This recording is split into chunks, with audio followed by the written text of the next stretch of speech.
치매 때문에 힘들어하는 분들의 친구가 되어드립니다.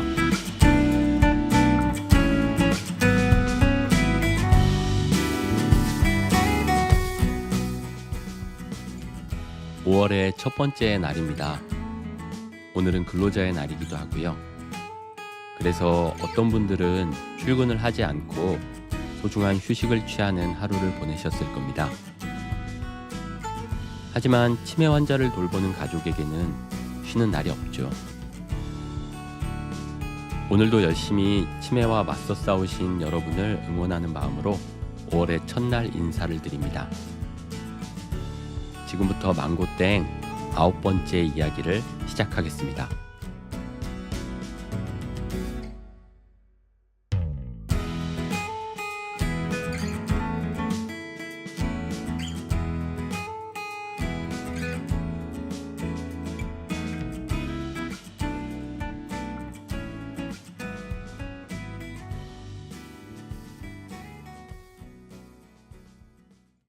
안녕하세요. 치매 환자와 치매 가족을 위한 팟캐스트 망고땡입니다. 오프닝에 말씀드린 것처럼 오늘이 근로자의 날입니다. 노동절이라고도 하죠. 제가 일하는 주간보호센터도 오늘은 쉬는 날입니다. 어제 어르신들을 집에 모셔다 드리면서 내일은 집에서 푹 쉬시고 모레 아침에 모시러 올게요. 이렇게 말씀을 드렸습니다. 물론 보호자님에게도 말씀드리고 미리 문자도 보내드렸습니다만 올해도 어김없이 아침에 전화가 왔습니다. 왜 나를 데리러 센터 차가 안 오냐는 전화죠. 혼자 지내시는 어르신들은 몇 번이나 말씀을 드려도 주무시고 나면 아침엔 까먹으시니까요. 센터가 이렇게 문을 닫으면요. 혼자 지내시는 어르신들 식사하시는 문제나 그동안 몸에 익히셨던 일상적인 루틴이 깨지는 부분이 있어서 좀 걱정이 되기도 합니다. 하지만 그럼에도 불구하고 매년 근로자의 날은 꼭 휴무를 하고 있습니다. 이 공휴일의 이름처럼 힘든 돌봄 노동을 하고 계시는 우리 선생님들이 하루 동안 쉬면서 재충전을 하시는 게 나름대로 큰 의미가 있다고 생각을 하거든요. 그리고 이참에 어르신들 계실 때에는 진행을 하기 힘든 센터 안전 점검이나 시설 보수 공사 같은 걸 겸사겸사 진행하기도 합니다. 그런 생각도 합니다. 센터가 문을 닫고 쉬는 바람에 모처럼 휴일을 맞이한 보호자들 중에서 오늘 하루 동안 부모님과 한바탕 씨름을 해야 하는 분들도 계시겠구나. 네, 치매도 눈치를 좀 봐가면서 한 번씩 쉬는 날을 주면 얼마나 좋을까요? 매일매일 힘든 돌봄 생활을 이어가는 가족들에게 가장 간절한 것이 바로 간병 해방이 아닐까 생각해 봅니다. 간병 해방이 간절한 이유는 역설적으로 간병 해방이 그만큼 쉽지 않다는 의미이기도 합니다. 미국 알츠하이머 협회에서 2024년에 발표한 보고서에 따르면 치매 환자를 돌보는 사람들이 가장 많이 받는 스트레스의 요인은 다름이 아니라 휴식을 취하지 못한다라는 것이었습니다. 그 뒤를 잇는 스트레스 요인으로는 항상 긴장하고 있어야 하는 정신적인 부담감, 그리고 치매 돌봄에 쏟는 시간과 에너지 때문에 사회로부터 고립이 되고 있다는 사실, 그 다음으로는 간병으로 인한 체력적인 부담과 건강 문제, 마지막으로 경제적 부담 등이 있었습니다. 미국의 사례이긴 하지만 우리나라를 포함해서 전 세계적으로 거의 비슷하지 않을까 싶습니다. 특별히 치매 환자를 전담해서 돌보는 주 보호자는 어느 시점부터는 슬픔, 불안, 외로움, 나만 이 고생을 하고 있다는 억울함이나 분노의 감정을 경험하게 됩니다. 처음에는 힘든 사건이 발생한 날에만 들던 이런 부정적인 감정들이 시간이 가면서 점점 늘어나는데요. 그 구체적인 증상들로는 자신도 모르게 깊은 한숨이 잦아지는 것과 두통, 소화불량, 또 불면, 가슴이 답답한 흉통, 또 폭력적인 언행이나 주체하지 못하는 눈물 같은 것들입니다. 이런 증상들이 발생하는 빈도가 예전에 비해서 늘어난다는 것은 간병인의 한계치, 즉 번아웃이 왔다는 의미입니다. 이 번아웃으로 인한 피해는 생각보다 심각할 수 있습니다. 본인은 물론이고 자신이 돌보고 있는 치매 환자와 다른 가족들에게까지 큰 피해가 발생할 가능성이 높아지기 때문입니다. 그리고 대부분은 그동안 꾹꾹 눌러왔던 감정이 화산처럼 폭발하듯 터져나오는 경우가 많기 때문에 가족 모두에게 아주 큰 위험 요소가 된다고 전문가들은 말합니다. 따라서 치매 환자를 돌보는 가족, 특별히 주 보호자는 항상 자기 자신을 먼저 챙겨야 합니다. 그래서 오늘은 치매 환자를 돌보는 주 보호자가 알아두면 좋을 몇 가지 원칙이나 팁에 대한 이야기를 준비했습니다. 지난번에 한번 소개해드린 치매라고 두려워 마라라는 책에서는 주 보호자가 지녀야 할 중요한 마인드로 유연함을 제시하고 있습니다. 장기간에 걸친 돌봄 스트레스를 이겨내고 역경 속에서도 앞으로 나아가려면 유연한 힘을 길러야 한다는 것인데요.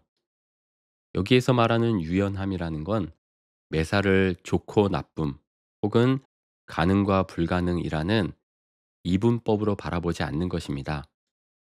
다양한 선택지나 가능성이 존재할 수 있다는 걸 열어두는 것이죠.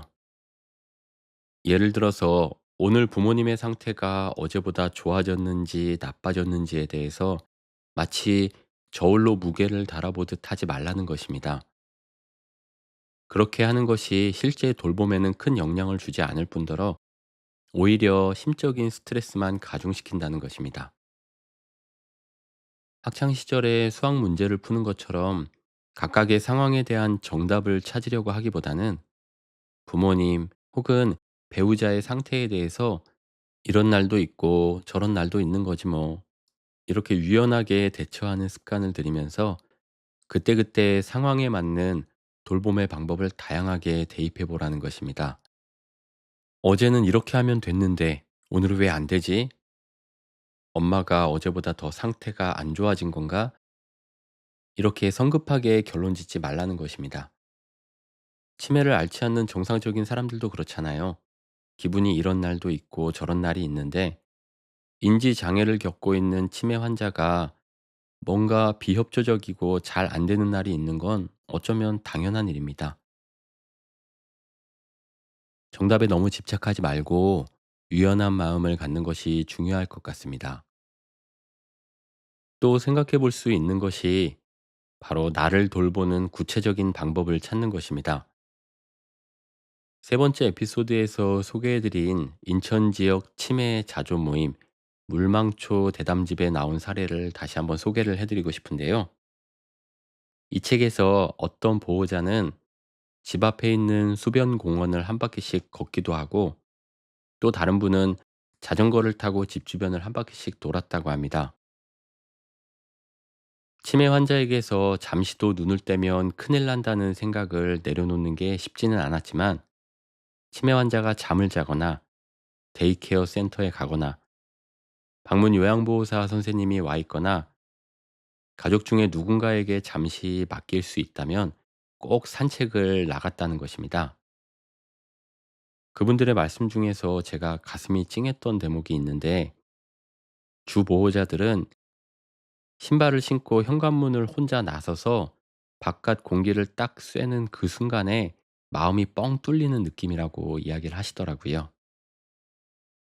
밖에 나가서 꽃도 보고 또 물 흐르는 것도 보고 햇빛도 쐬고 지나가는 아이들이나 사람들도 보고 있으면 마음에 쌓여있던 분노나 답답함이 사그라들고 한결 가벼워졌다 그렇게 이야기를 합니다.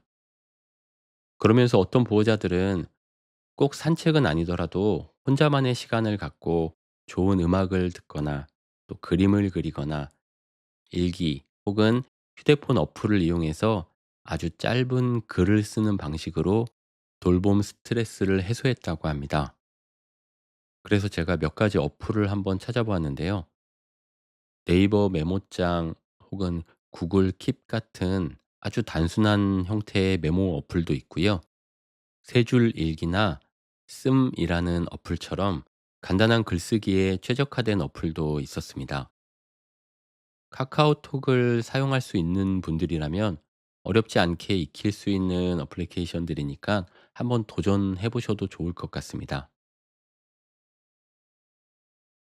또 다른 중요한 원칙 중에 하나는 주 보호자의 존재가 사라지지 않도록 해야 한다는 것인데요.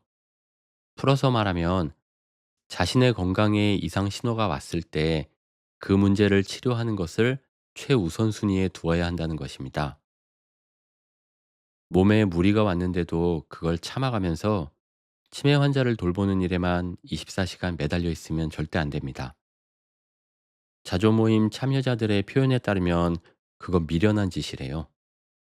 그러다가 주 보호자가 쓰러지면 그때는 형제나 자녀들에게 두 배, 세 배로 갑자기 큰 짐을 떠넘기는 꼴이라고 합니다. 그러니까 건강검진도 빼놓지 말아야 하고 어떻게든 몸에 좋은 거 챙겨서 먹고 술은 입에 대지도 말고 잠도 잘 꼭 챙겨서 자고 그리고 속에 담아놓은 이야기를 할 수 있는 사람들도 자주 만나야 한다고 강조했습니다. 저는 특별히 이 마지막 얘기, 그러니까 다른 사람을 만나서 서로 말을 나누는 것이 정말 중요하다고 생각합니다. 나의 존재가 사라지지 않게 만드는 방법에는 앞에서 언급한 신체적인 건강을 챙기는 것도 중요하지만 사회적인 관계 속에서 나의 존재를 확인받는 것도 대단히 중요합니다. 아무래도 이런 형태로 가장 좋은 모임은 치매에 대한 공감대를 나눌 수 있는 자조 모임일 것입니다. 굳이 내가 말하지 않아도 치매 환자와 함께 산다는 게 어떤 건지 다 알고 있다면 마음을 나누기가 훨씬 수월하겠죠.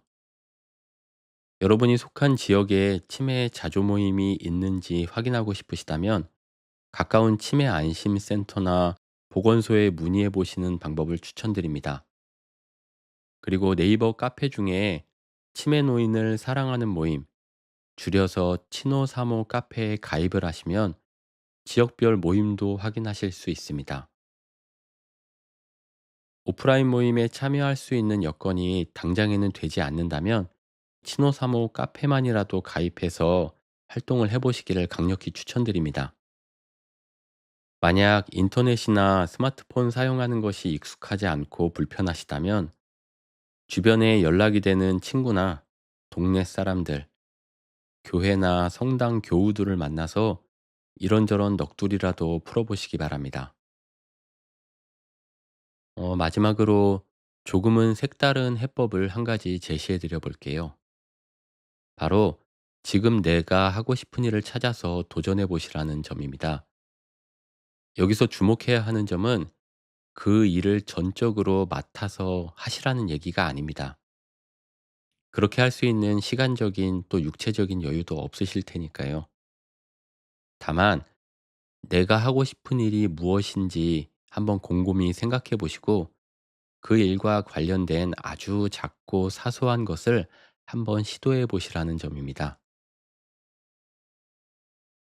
물망초 모임에 참여한 어느 보호자님이 이런 에피소드를 들려주셨습니다. 이분은 중국에서 생활을 하고 있었는데 치매에 걸린 어머님을 돌보기 위해서 한국으로 오셨다고 합니다. 대소변을 가리는 것이 힘든 어머님을 위해서 낮에는 1시간마다 기저귀 케어를 해드리고 밤에도 두세 시간밖에 못 자면서 어머님 기저귀 케어를 전부 해드렸다고 합니다. 이분이 정작 견디기 힘들었던 것은 몸이 힘든 것보다 말할 사람이 없다는 점이었습니다. 그런데 때마침 가까운 동네에서 중국어 강사를 모집한다는 공고가 뜬 거예요. 그 일이 하고 싶어서 면접 시험에 원서를 썼습니다. 근데 막상 원서를 쓰고 나니까 걱정이 몰려오는 거예요. 왜 아니겠습니까? 만약 엄마에게 어떤 문제가 생기면 일주일에 2번 해야 되는 강의인데 펑크를 내거나 강의 도중에 막 뛰어와야 하는 일이 생길 수도 있잖아요. 여러 가지 생각이 복잡하게 들었지만 일단 원서를 넣었다고 합니다. 그리고 면접을 보는 날 앞에 있는 면접관에게 그동안 쌓아놓았던 이야기들을 다 털어놓았대요. 그랬더니 놀라운 결과가 나왔습니다. 합격이 되었냐고요? 아니요. 불합격됐습니다. 어떻게 보면 당연한 거죠. 어떤 업체가 이런 불안정한 상황에 놓인 강사를 채용하겠습니까? 그러면 뭐가 놀라운 결과일까요? 바로 면접을 보면서 이분이 실컷 떠들고 나오니까 굉장히 속이 시원하더라는 겁니다. 책에 구체적으로 쓰여 있진 않았지만 저는 그 에너지가 뭔지 알 것 같더라고요. 단지 속풀이를 하고 왔다는 것보다는 그동안 독박간병이라는 답답한 상황 속에서도 내가 진짜로 하고 싶은 일에 도전해 봤다는 그 뿌듯함이 스스로에게 큰 용기를 주었다고 생각합니다. 사실 제가 그렇거든요. 매주마다 아우 센터 일하느라 바빠서 정신이 하나도 없는데 이 팟캐스트를 왜 매주 한다고 설쳐서 셀프 고생을 하고 있나 그런 마음이 들거든요. 그런데 그런 생각을 하다가도 막상 매주 업로드를 마치고 나면 내가 진짜로 하고 싶은 일을 놓치지 않고 한 걸음 내밀었다라는 생각이 들어서 꽤 순도가 높은 성취감이 이렇게 쫙 올라오는 걸 느낍니다. 간병인 모드로 생활하느라고 저 뒤로 밀어놨었던 여러분 마음속의 작은 소원들을 한 번씩 꺼내 보셨으면 좋겠습니다. 외국어 공부도 좋고요. 악기 연주, 운동, 여행을 계획하는 것, 뭐가 되었든지 여러분이 진짜로 하고 싶었던 바로 그 일을 다시 찾아서 그 방향으로 한 걸음, 아니, 한 뼘이라도 행동을 해 보셨으면 좋겠습니다. 그게 여러분에게 숨구멍이 될지도 모릅니다. 이 숨구멍이라는 말 참 좋지 않나요? 최근에 치매와 관련된 책을 몇 권 새로 구입을 했는데 그중에 소설책이 한 권 있습니다. 이 책의 제목은 결국 왔구나입니다. 뭐가 왔을까요? 기다리던 소중한 사람이나 주문해 놨던 택배였으면 좋겠지만 결국 찾아온 손님은 바로 치매입니다. 책 안에는 모두 8편의 짧은 이야기가 담겨 있는데요. 치매에 걸리는 주인공들은 부모님이거나 또 배우자이거나 주변에 가까운 친지들입니다.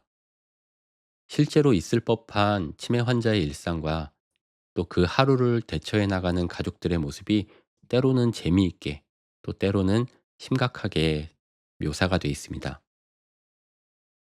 이 소설책은 일본 작가인 무레 요코 씨가 썼는데요. 이 책을 우리말로 옮겨주신 김영주 번역가님이 책의 마지막 부분에 남기신 글이 참 인상적이었습니다. 오늘은 그 대목을 소개하면서 마무리를 지어보려고 합니다.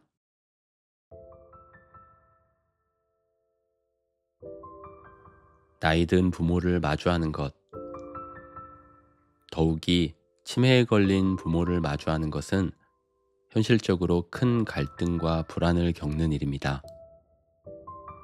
그러나 그런 현실에 처하더라도 지나치게 부정적이지 않았으면 좋겠습니다. 가끔은 비슷한 처지에 처한 소설 혹은 드라마 속의 인물들을 보면서 그래, 맞아, 맞아 하고 공감하면서 위로받을 수 있는 마음의 여유를 가질 수 있다면 좋겠습니다.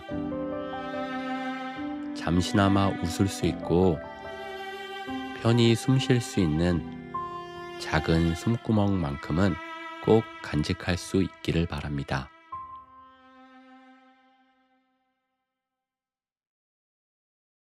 우리 팟캐스트도 여러분의 숨구멍이 되었으면 좋겠다는 바람을 담아봅니다. 마지막 인사를 드리고 저는 다음 시간에 10번째 이야기로 찾아오겠습니다. 우리의 고민들 언젠가는 끝날 거예요.